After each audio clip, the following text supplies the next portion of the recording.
Hello, welcome. Welcome to Cloud Native Live, where we dive into the code behind Cloud Native. My name is Whitney Lee. I'm your host today. I'm a developer advocate at VMware Tanzu, and I'm also a CNCF ambassador. So every week, we bring a new set of presenters to showcase how to work with cloud native technologies.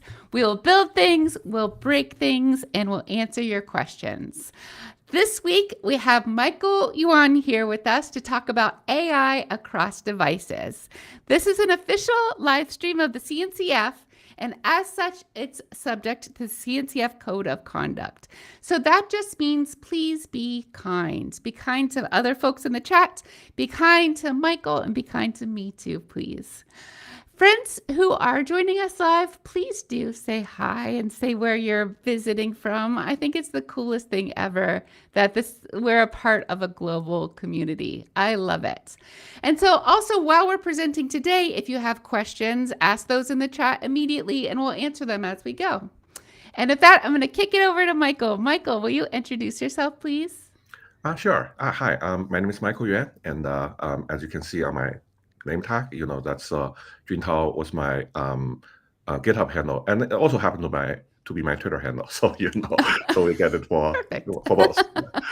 So I'm the maintainer of the CNCF sandbox project called Llama Edge. So we are one of the leading WebAssembly runtimes. So the topic today is actually maybe surprising to some people, is that how WebAssembly enables cross-platform AI. So I started my career many years ago in Java. So that's at the time the selling point of Java was cross-platform computing, write once, run anywhere, right? But it was mostly about CPUs. So the problem it solved really is that I would develop on my Windows machine, because that's back then most developers had Windows machine. But I want to compile it and then go run it on the Linux machine, right? How do I do that without having other people recompile my code and link it wrong and things like that? So Java solved that problem, and see how big it got, right? So over the past 20 years, we thought that problem was solved. Cross-platform computing was solved with emergence of Docker and things like that.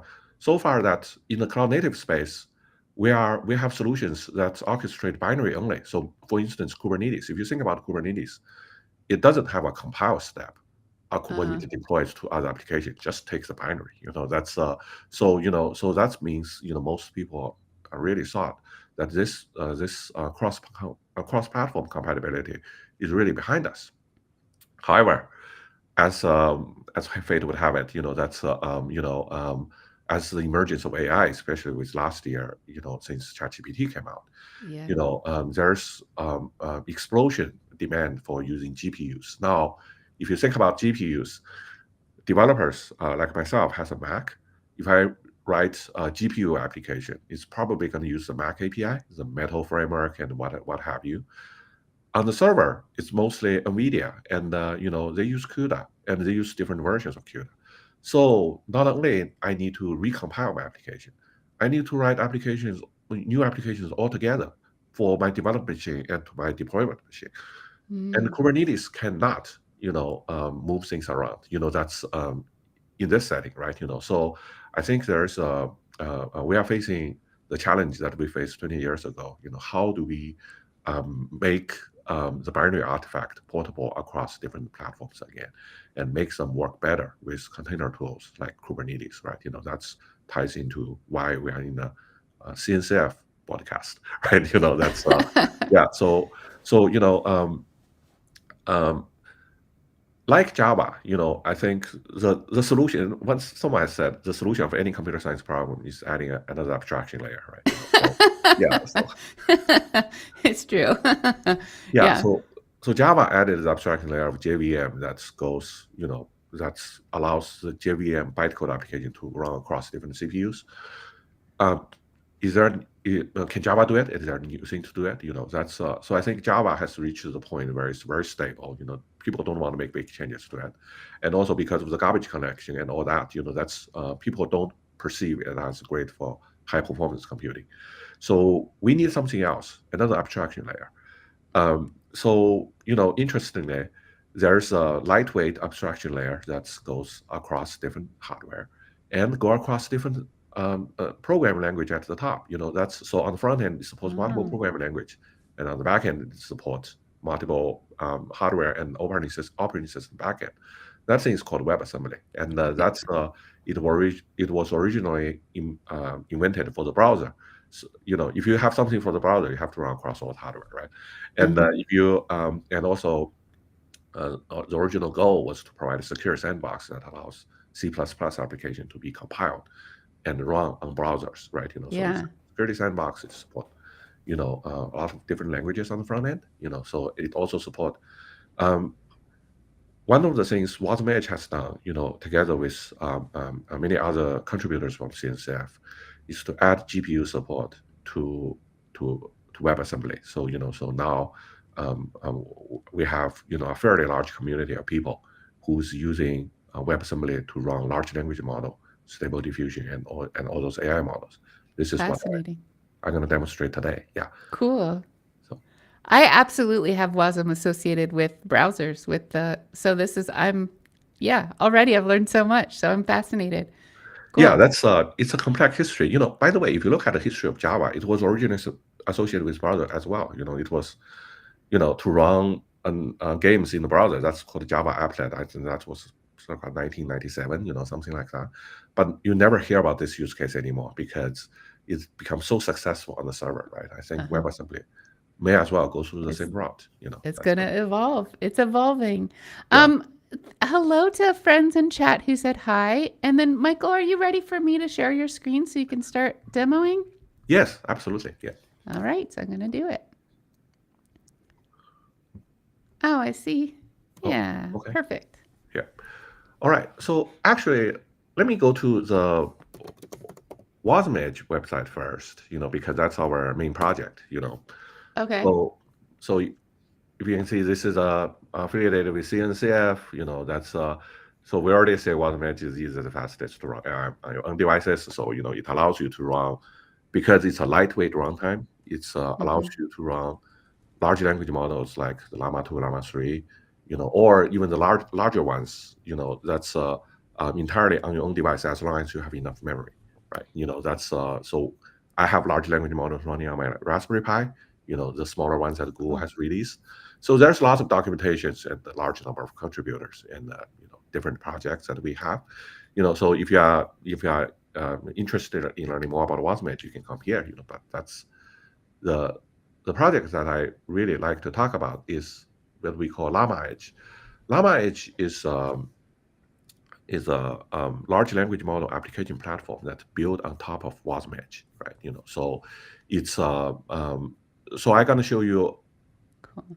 a demo really quick. But before I do that, I want to answer a few questions that people have, in terms of why do you guys do this? That's I talked about a little about the portability of the applications, but people say, why don't you just use Python? Because Python sounds like portable. That's I just write the script, right? PyTorch, which is also a Linux Foundation project, right? That's so we have a couple of short articles to say the comparison.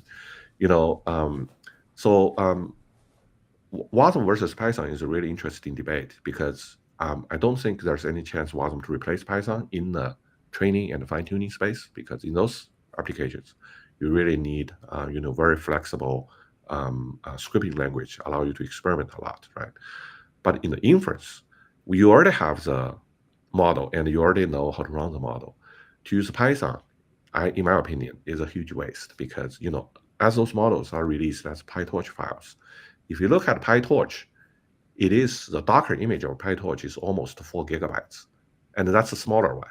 And and they have many different versions of that, because it's need to be matched up to the underlying CUDA version for NVIDIA GPUs, and for if you have different GPUs, you have different versions of PyTorch. So the portability problem is still there. It's just hidden in the deeper in the stack. And Python as a language itself, it's when you have data intensive applications, it's also fairly slow because it's a scripting language in the end, right? So people have evaluated that's that's for a lot of people. If you look at academic papers, a lot of people think this is a low-hanging fruit. You just replace Python with Rust or something, or Go or something. You would have orders of magnitude improvement in machine learning efficiency or inference efficiency. So if I take a study that done from the Mojo team, that's they have evaluated that their compiled language called Mojo is over 35,000 times faster than Python, right? So that's Wow. that's when it comes to, you have a lot of data ingestion. You have to convert an image to the a special image to an array, things like that.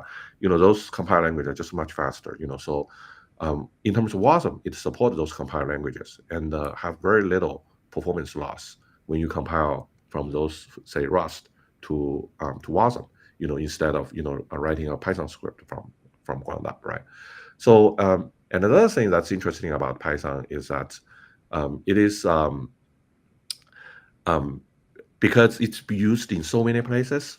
So different applications require different dependencies and packages, and you soon could get into the place where there are lots of conflicts. So for instance, if you do a application that is on the web, so you need a web server. If you have that in Python and then you have large language model inference in Python, those two, more likely than not, going to conflict. They're going to say, I need this library and need that library, and those two libraries cannot be installed together. Things like, if you look at the Python forums, you see problems like that all the time.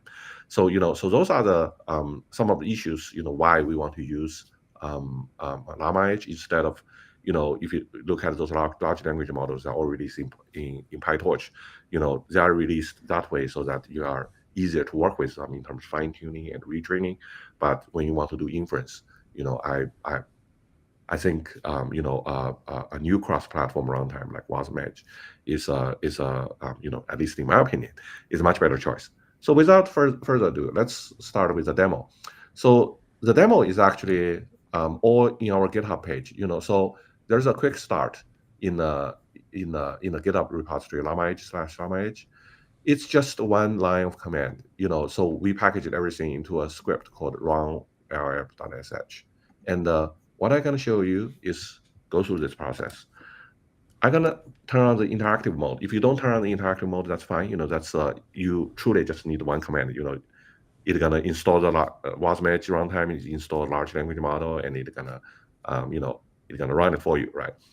By doing interactive, it's going to print out all the steps so that we know what it does in every step, so that you can replicate it without this script on your own machine, right? So by the way, I'm running everything on this on my 3-year-old MacBook Pro, and when I bought this machine, people ask me, how much memory do you need? I said I wanted the cheapest one because I only see myself using because everything is in cloud, right? I only see myself using word processing and Visual Studio, things like that, VS Code, and I never thought one day I'm going to use it to run a large language model, very compute-heavy process. But I'm mentioning that because I also want to demonstrate that you definitely can run it on your own machine. Just this one line of command, because I have an old machine that is, small amount of memory. That's I've seen, like I said, I run those models on Raspberry Pi as well. So if I do interactive, I do this. It's first, it's gonna tell me what it's gonna do. So it's gonna say, running this script, it's gonna install Wasm Edge. It's gonna download a large language model, and then it's gonna start an application that runs this large language model. So that's what I expected. So I gotta say continue.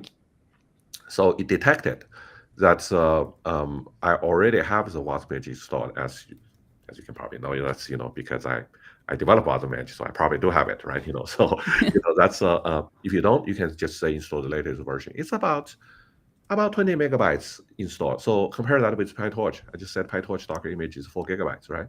So, but even then, that's, I think I like to keep mine. That's just not mess with it a lot.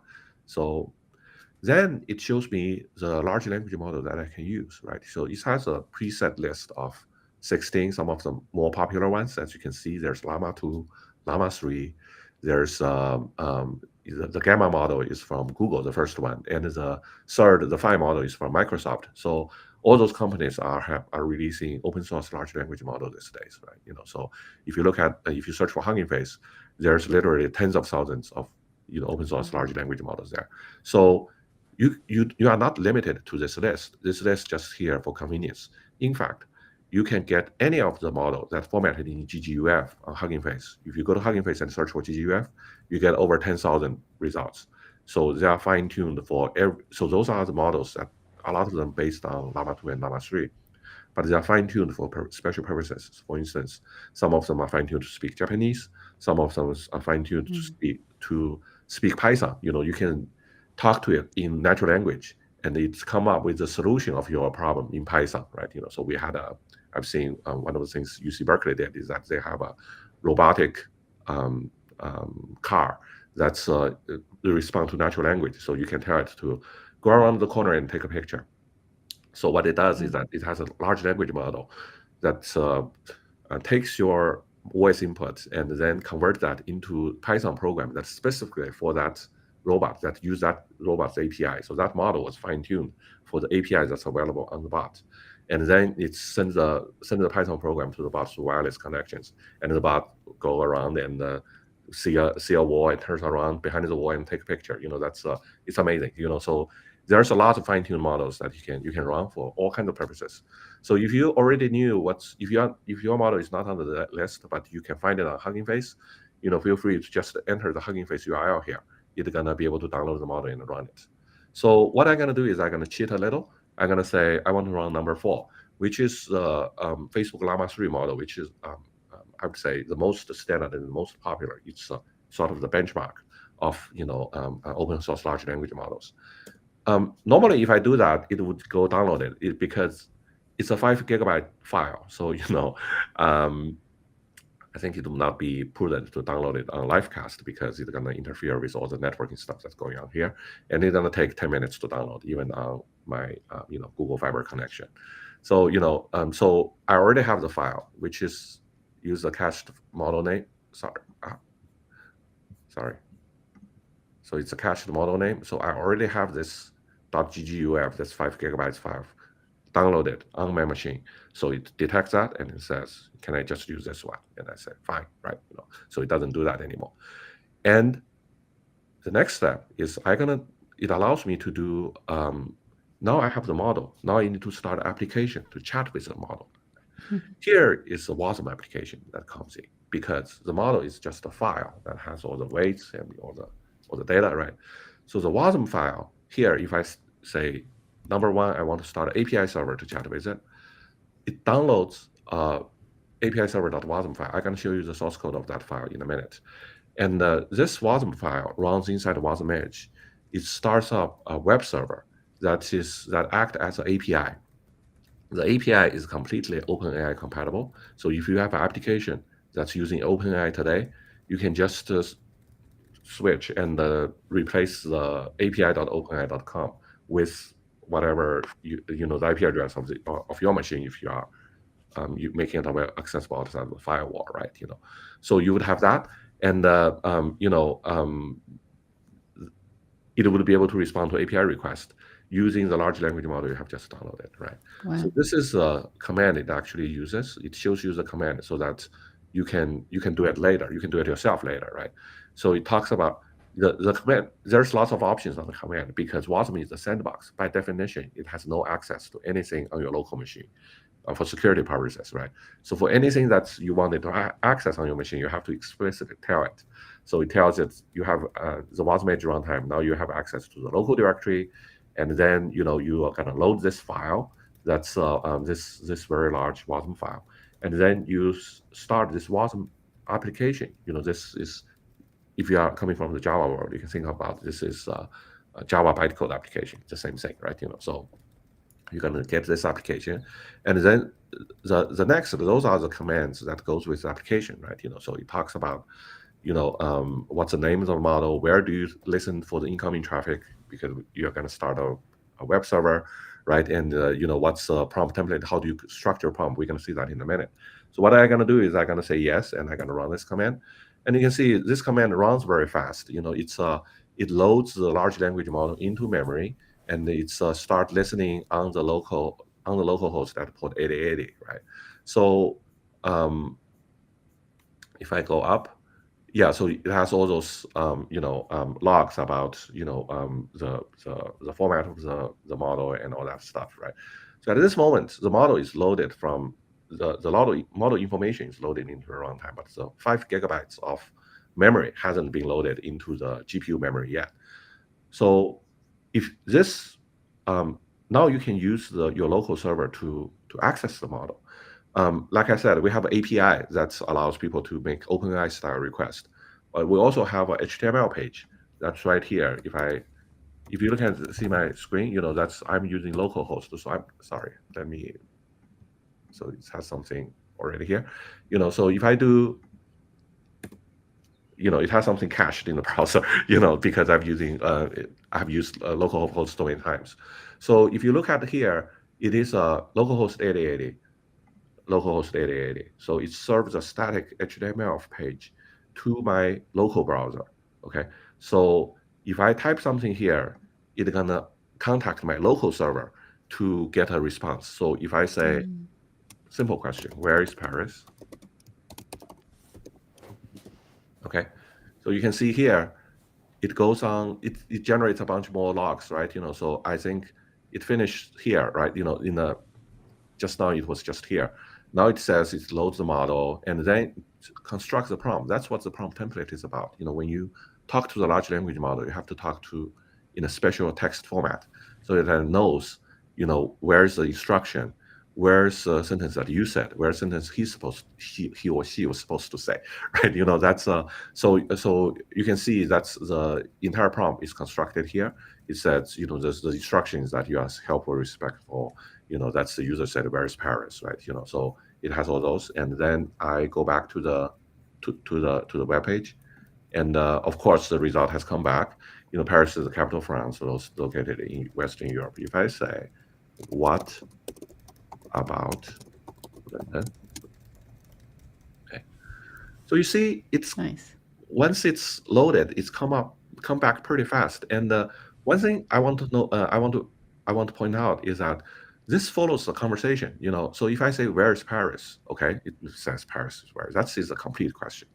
What about London is a question. It's not a question on its own. But what about London? It's what about its population? What about its culture? What about it? It's only because we have the context of where is Paris that we know I'm asking where's the location of London here, right? So it's answer the location of London.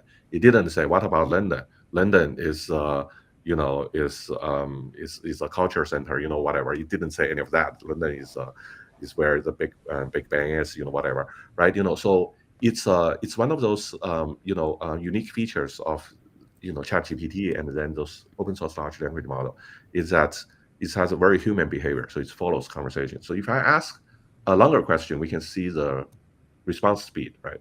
Let me see. Help me plan a 1-day trip there. Okay.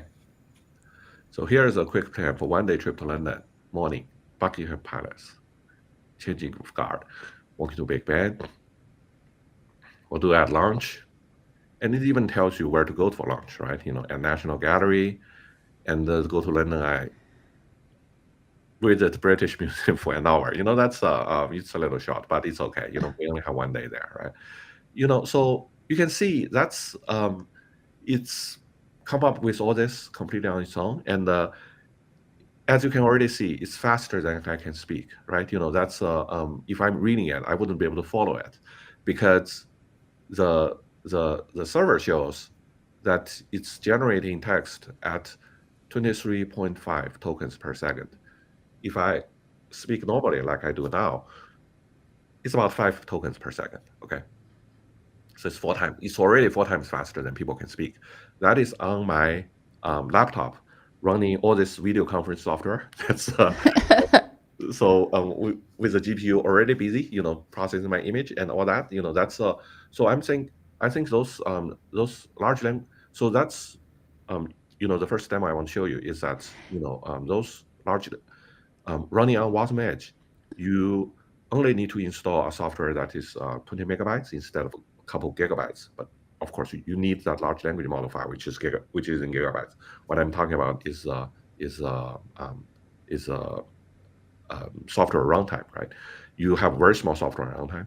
You get state-of-the-art performance. You get really good performance even on a laptop, right? And so since I'm done with the demo, I'm gonna Uh, close it. can I just summarize what you said to make sure I understand? So Yes. you have Wasm Edge as a runtime, and that's what's running on your laptop. Mm-hmm. And then with Llama Edge, you were able to choose a large language model and run it locally on your laptop as a Wasm module. Is that That's correct? correct. So Llama Edge is a Wasm application. Yeah. Okay. And then you downloaded another Wasm application, which is how you're able to interact with the LLM in the browser with that second application you downloaded, Oh, yeah. or So that app. Yeah. I would clarify that. So Llama Edge is an application framework in Wasm.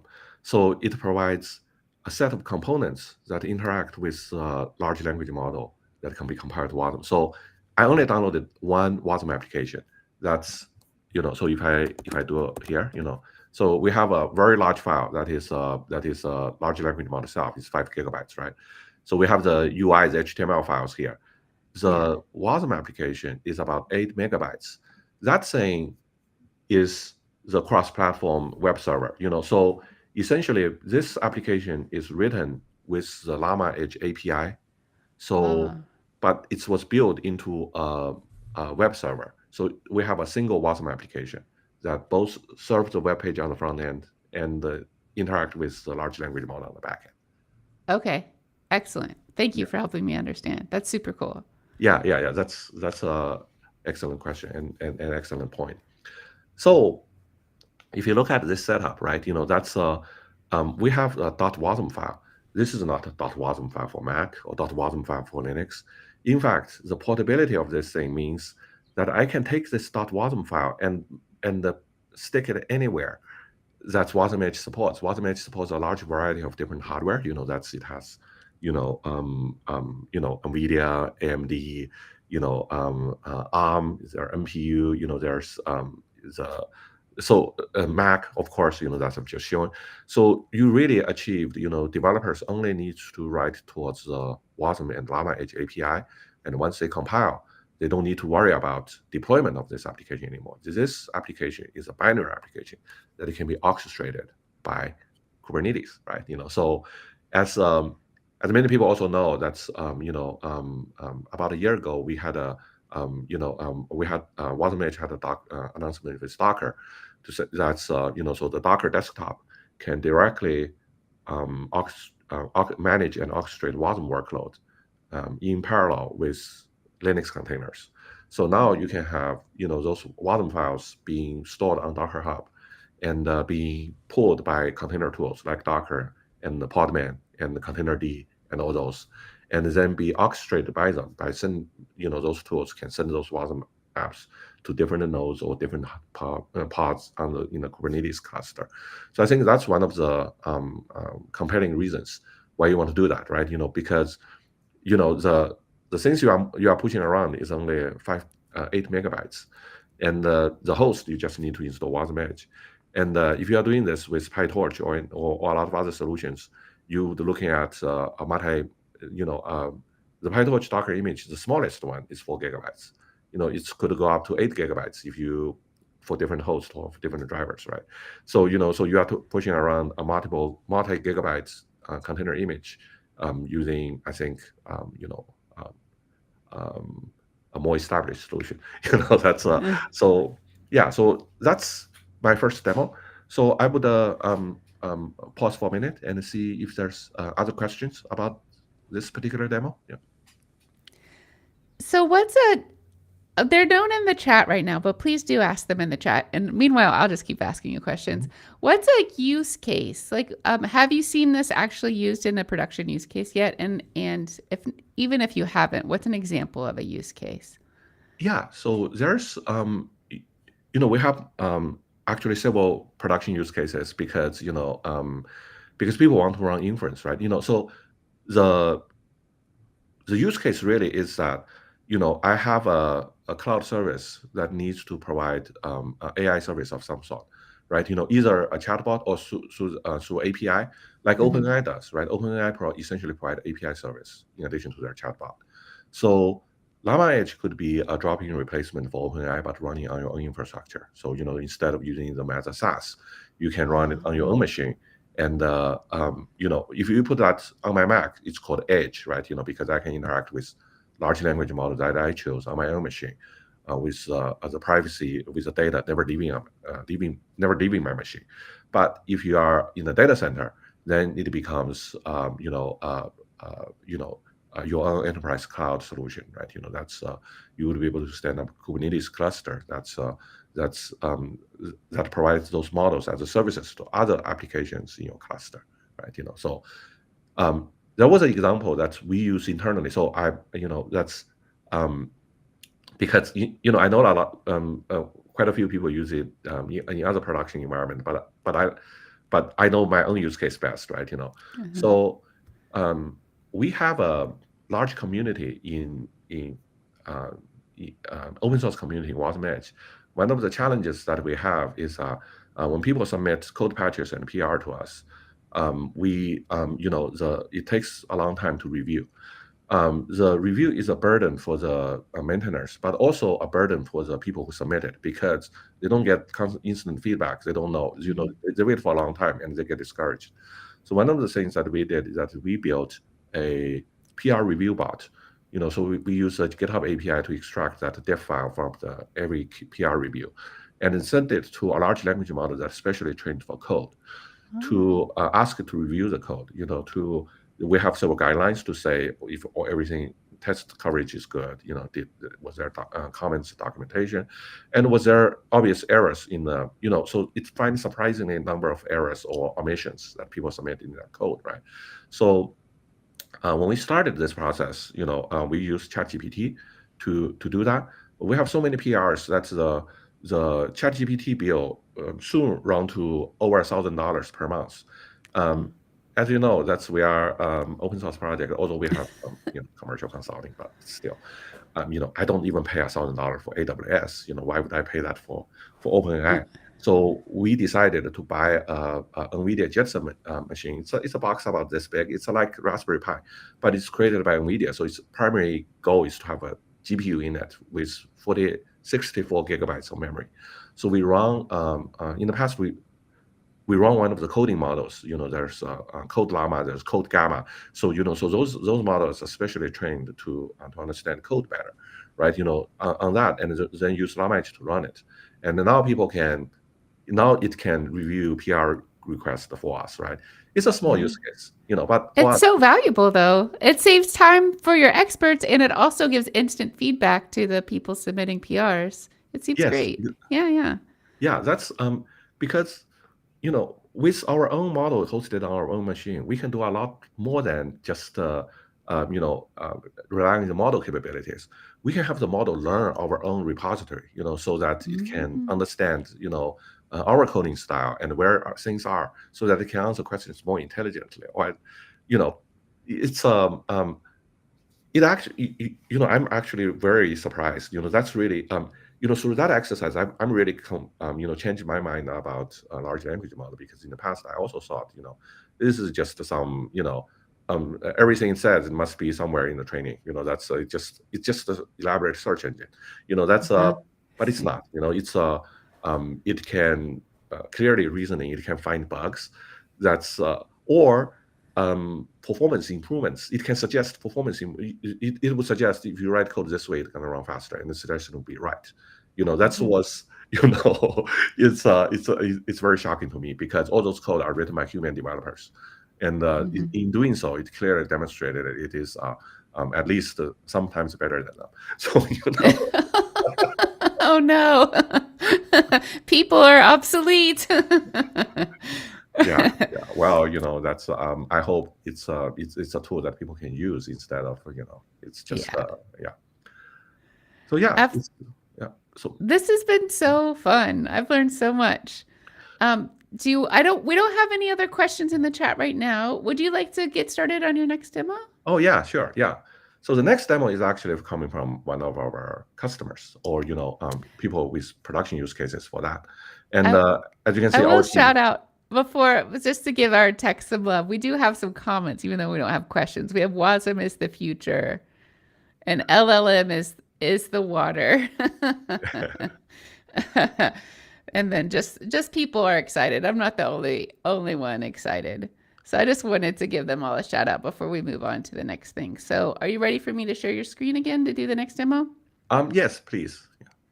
All right. Yeah, so I want to add that's the large language model. You seen people play with it. You play with it on ChatGPT. That's all good. That's sometimes amazing. Try play it on your own machine. It is, I think it's groundbreaking experience for a lot of people, because that's something that you can get your hands on. It's very, it's like what I just did. That's my machine can suddenly talk. Can suddenly answer questions to me in a way that I feel very natural, right? So in this next demo, we're gonna take it to another. We got a question in chat. I know you said you use your PR review bot internally, but someone's wondering if there's a place where they could see the PR review bot. Oh demo. yes, let me go to our main repository, and I think we use it on the Llama Edge repository. So if I go to the pull requests, and let's find one that is, oh wow, let's find one that is currently open. That's if we said, let's see if we have this one here. Oh, sorry. So sometimes it's let me find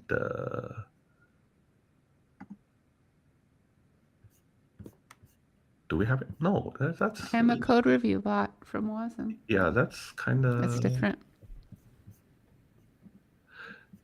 No, let me go to one that is already closed. Sorry, it's there's sometimes there's some issues with that. It's okay. I appreciate you digging in. No. Going off script. Yeah. Brave, yeah. Huh.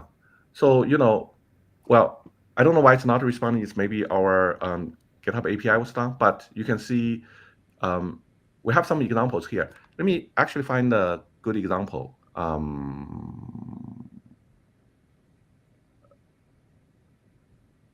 This one. Oh yeah. So so someone submitted a code, right? That's if you look at the code they submitted, they have the primary thing is here. They have a function called check prime. Let me try to find it. Where is it? This, okay? So they have a function called check prime. What it does is very easy. That's so they iterate from number 2 to the square root of n. Say if you want to know if n is a prime, right? Is a prime number. Iterate from 2 to square root of n and check every one of them, see if it's divisible. If it's divisible, then it's not a prime. If it's none of them is divisible, then it's prime, right? So that's, I would think that's how I would write it. That's I didn't check all the way up to n. I check up to square root of n, because if I know if the factor has to be one of them is smaller than square root of n, right? So that's basic mathematics. That's without this bot, this would this would just be fine. However, you see what the bot says.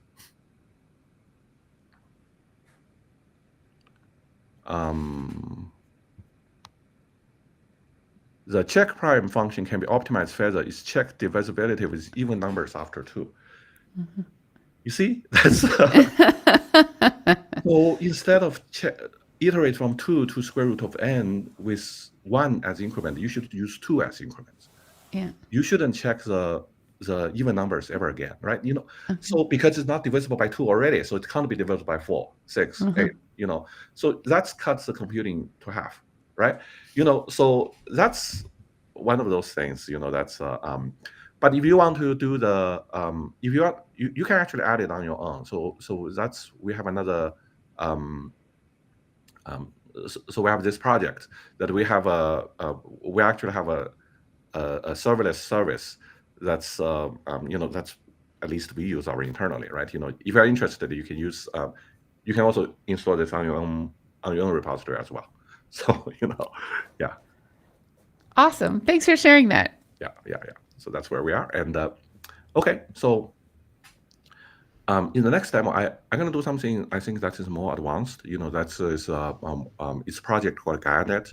GaiaNet is not just starting up a Llama Edge server like we showed just a couple minutes ago. It started a whole what they call agent, meaning that they have a fine-tuned model and a knowledge base. What does the knowledge base mean? So as we know, one of the issues with large language model is that it hallucinates a lot. Say if it's make up facts and all that.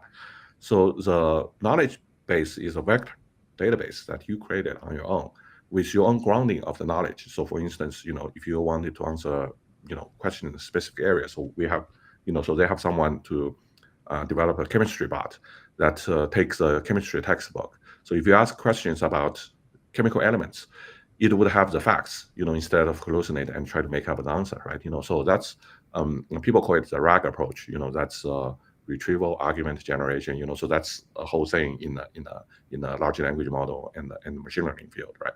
So it packages all this together into a single software package using Llama Edge, and then it allows you to do those AI inference using both a large language model and the knowledge base. So they also have a quick start, and their quick start is also very fast. There's one line of command to install it. It's a shell script, easy. And then you do init. In this init step, it's gonna go to download the model that you specified in your configuration, and then download the knowledge base you specified in the configuration, and then you can do start. What I'm gonna do is I'm gonna cheat and go directly to start because I've done the first two steps already. Let me clear this first. And if I say GaiaNet start, actually let me show you the configuration first. So the configuration is quite easy. So it has a chat model, it has embedding model to compute the knowledge base, because the knowledge base is really text, but it needs to be represented in the vector format. To convert text to the vector format, you need another language model that does that to extract the meaning of the text. So there's a whole thing about it. So we wouldn't get into that. So then there's the knowledge base. The knowledge base is it's actually a Wikipedia page about Paris, right? So it knows about Paris. So we can have the entire French guidebook in there. So the Lonely Planet or Rick Steves. I just didn't have time to do that. But it's so I just took the easy route. I took the Wikipedia page, and so once. So did you hand make the Wikipedia page snapshot? You did that yourself? Okay. Yes. So we have GaiaNet has another tool that allow you to input a text file or a PDF file, and then it's chunks it into different paragraphs, and then turn each paragraph into a vector, and then save it into that vector database. So that Cool. snapshot is the vector representation of the Wikipedia page of Paris. Cool. If that makes sense. Yeah. Yeah. Okay. All right. So then I just do sorry, GaiaNet. I have another question. You said you're quote unquote cheating and skipping those first couple of steps from the GitHub page. Are those steps time intensive steps? The init. So this install step takes less than 3 minutes, and this init step, download the large language model, it could take some time if you are on a slow connection, because that's downloading a whole movie, right? That's HD movie is about 5 gigabytes. Yeah, that's so But once you download it, you can play it locally. Which means you can do it on the airplane. You can chat with your model on the airplane all day long. That's what I do. That's yeah. So now you can see the when I say GaiaNet start, it does 3 things. It checks the configure.json, which is the one that I just showed you, and it's start a quadrant interface. Quadrant is a vector database. It's one of the other open source projects that we, we just it works with any vector database, but we just use Quadron, right? So, and we import the snapshot about Paris in there, and then it starts the Llama Edge server, right? So you can see the command is considerably more complex because now it needs two models. It needs the large language model to chat, and then it needs another model to to do the vector embedding. So it also has parameters that's for quadrants, for instance, which is the name of the vector collection, what's the search threshold, and stuff like that. It also has if you look at the Wasm file is also slightly different. Instead of the Llama Edge API server here, we call it RAG API server. Because the RAG, right? The retrieval argument generation. So it has additional logic in the API server, so that so that when you have an incoming request, it would know how to do the how to generate the prompt. So what I'm going to do is I'm going to turn on the log, and then again I go to localhost 8080 and go to, sorry, let me clear up this. So let me make it bigger. Okay, so you can see I go to another chat interface. That's also on my localhost, started by the rack server. It has the branding of the GaiaNet and all that. If you are interested in running on your own, you feel free. So it has the model I have just selected. And so if I say this, if I ask the same question, where is Paris? Same question, same model. Okay, just now I was asking the same model, where is Paris? It gave one sentence reply, right? The reply was Paris is the capital of France in Western Europe. Now it gave me a lot more. It's speak in the tone of a tour guide. It tells me interesting things about the city, right? If you come here to see what it did, is that now the prompt becomes this. Instead of just say your help assistant, where's Paris? It now have this whole paragraph of text that is the basis of the answer it come up with. This whole paragraph text is searched from the snapshot. So you can find this paragraph in Wikipedia. It's just in our local database, right? So you can, so it supplements. That's the A in the RAG means. It's argument, the text generation with additional context, with additional facts. Now we can say something that's maybe more interesting. Say, I am interested in museums. Can you recommend some? Oh.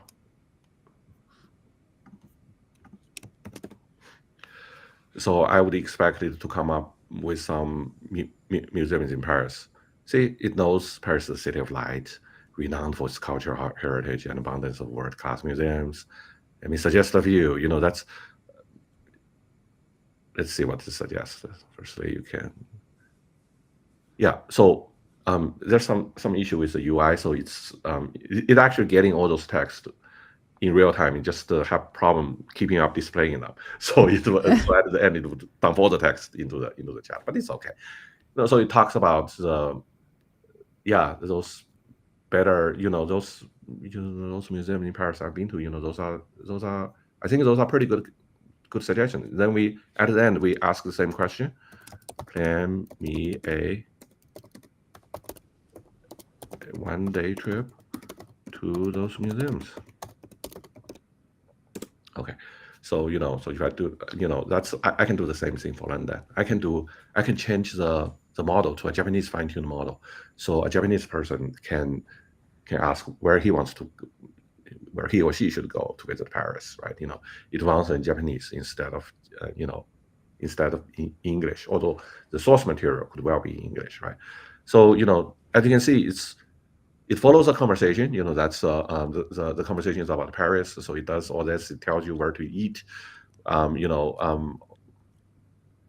It skips an hour and a half for each museum, and it's saves 30 minutes for you to go from museum to museum. So it's so yeah, this thing is actually I thought that's a large language model in Llama Edge plus a knowledge base.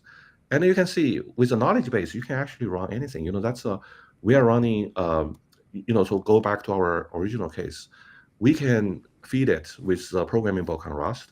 We can feed it with a knowledge base that built from code from our own repository, so that people can ask questions about our repository, can review code based on our coding standard. So there's just with the knowledge base plus large language model, there's just so many things that open up. And I know we are probably short on time, but that's that's all I want to demo. That's where I think Llama Edge is great at. It's a really high performance inference framework that allows you to develop application like that, and also it's very lightweight, it's very fast, and more importantly, it's cross-platform. So the single Wasm file, it doesn't matter, where you can compile it in any machine you want and deploy it on any machine you want using any cloud native orchestration tools that you want to move those Wasm files around and deploy them. So yeah. And in any language you want. Like it's yeah. Oh, So it's wild. yeah, exactly. So we just had Kotlin support in Wasm, right? So people come from the Java world, you can use Kotlin, so you can use Rust, C++, you can use Go, you can use JavaScript. Yeah, so there's all kinds of things that's feasible. Yeah, exactly right. Okay, so that's we have a question in chat. Yeah. Okay. Can Llama Edge print the answer in a spreadsheet style? Yes. So that's where I think that's model dependent, because what Llama Edge does is interact with the model. So it provides a web interface. So when you say something, it constructs the chat template to the model, and then it just give you the model response directly, And in terms of if you want the model to answer in a certain way, so for instance, in the example I just gave, the model answers in Python code. Whatever you ask it, it answers in Python code by calling those APIs to control a robot, right? If you want the model to generate, tabular formats, you can fine tune it, or you can give for the larger models, you can give instructions in the model prompt to say generate everything in the CSV format. So that's also a lot of things that we do is that we use larger model to generate training material for smaller models. So for instance, I would give it the Wikipedia page of Paris and say, please generate a series of questions and answers based on the context, based on the content of this article, and generates the question and answers in CSV format. It will do that. I can just download it, and so the model can do a lot of those things. You can treat it like a human, for a lot of times, you just tell a human to do that, right?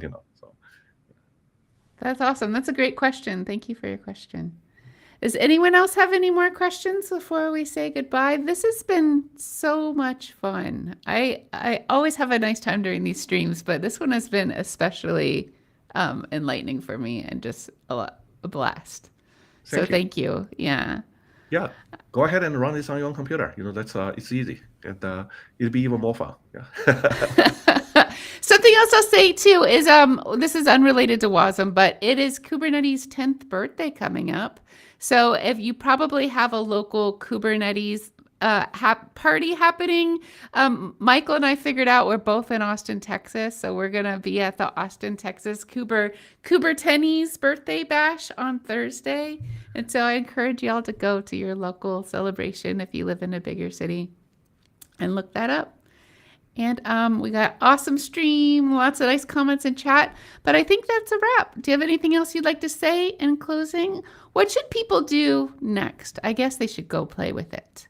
Exactly. But besides the obvious. So they should probably, if you loved this, you should probably go to this first Llama Edge GitHub, right? And do the demo here to be able to play on your own computer with this stuff. And then you can graduate to the one where you can control what information you're feeding to your model to help it have exactly the information that you want. Exactly. Yes. Yeah. Cool. Thank you so much. Thanks everyone for joining today's episode of Cloud Native Live. It's great to have Michael here teaching us about AI across devices. I really loved the chat too. Thank you all for being here. Your questions were great. And thanks everyone who watches the recording. We're going to have another Cloud Native Live tomorrow at the same time. So please join us then. Thank you so much. Goodbye.